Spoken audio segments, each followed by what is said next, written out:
আসসালামু আলাইকুম ভিউয়ার, আজকে আমি দেখাবো স্যামসং B98 মোবাইল কিভাবে ফ্ল্যাশ করতে হয়।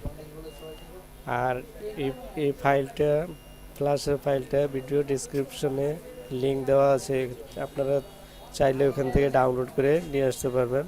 এবং এটার পাসওয়ার্ড পুরো ভিডিওটা দেখবেন, ভিডিওর মধ্যেই এটার পাসওয়ার্ড দেওয়া আছে।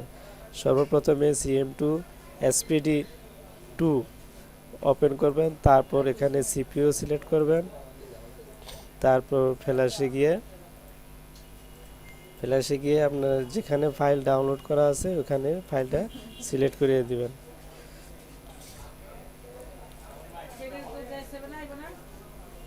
তারপর ফ্ল্যাশে টিপ দিয়ে ইউএসবি কেবল লাগিয়ে দিবেন। ধন্যবাদ ভিউয়ার, প্লিজ আমার চ্যানেলটা সাবস্ক্রাইব করবেন এবং লাইক করবেন। ধন্যবাদ, আল্লাহ হাফেজ।